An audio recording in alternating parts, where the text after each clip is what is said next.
So far, about 93,000 customers still without power.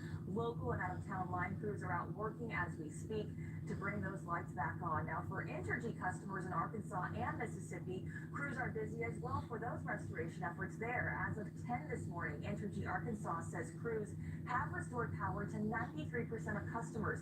But as of this afternoon, the outage map listed more than 1,000 customers in Phillips County. Entergy Arkansas says this area was hit with heavy damage, specifically around Helena, West Helena.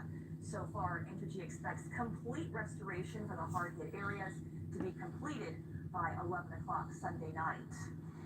In North Mississippi, a few hundred are still without power today. Friday, Entergy Mississippi said most of the outages were in DeSoto County and some in Tunica County. This afternoon, a few hundred outages were noted in the map of DeSoto County and less than 100 in Tunica County. Tonight, as crews work hard to bring the power back, Huey's Restaurant wants to say thanks. If you work for MLGW or Entergy, you can get a meal at Huey's for 50% off through tomorrow. The Memphis Staple says to get the discount, all you have to do is show your MLGW or Entergy work badge at any Huey's location. Again, this only applies to MLGW and Entergy workers. Well, since the storm, you've probably seen plenty of downed trees and branches that left behind some significant damage. The weight from ice caused trees to be uprooted while power lines were brought down. Cleanup efforts are now underway. WRG's Drew Patterson has reaction from a woman who says this far-reaching storm wreaked havoc in her Whitehaven community. It's odd how something so beautiful can be so destructive. From cars to trees, even power lines, all covered in ice.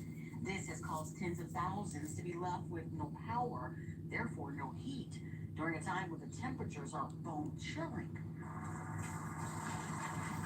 In the case of Jennifer Walker, the moment she heard ice-covered trees falling all around her Whitehaven home, her nerves started to resemble what happens when you walk across melting ice.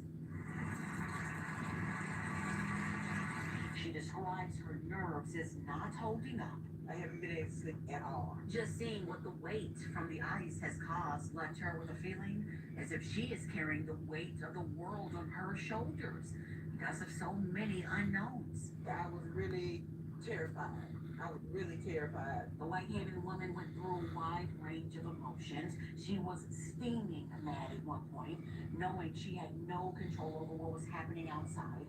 The anger soon turned into appreciation after realizing this massive tree narrowly missed falling onto her home of 8 years. I am so glad they fell to the street and not to my house because I wouldn't be here today.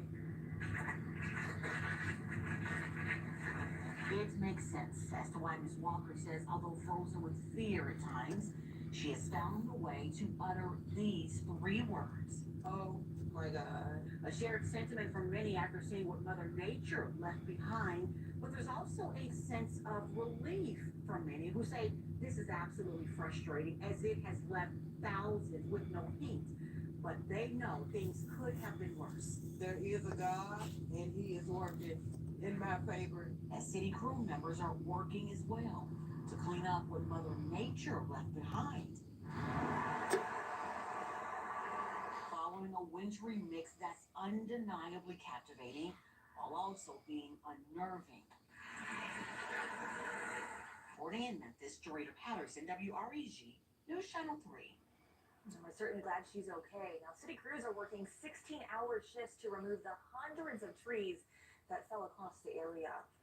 And if you don't have power still, there are a few places you can go locally to warm up, charge your phone, and even get some snacks. Respite centers are open from 10 in the morning to 5 in the evening this weekend. You can go to the Dave Wells Community Center on Chelsea Avenue, the Orange Mound Community Center on Park Avenue, or Bellevue Baptist Church, that's on Ackling and Cordova. COVID precautions are in place, and those who want to go must take a COVID test at the door. The Warming Center at the Hickory Hill Community Center on Ridgeway is still open as well. It will stay open until further notice. If you need a ride, call the Office of Emergency Management at that number right here on your screen, 901-529-4545. And we have some breaking news to bring you now from Raleigh. 50 to 60 people won't be staying in their homes tonight after a large apartment fire.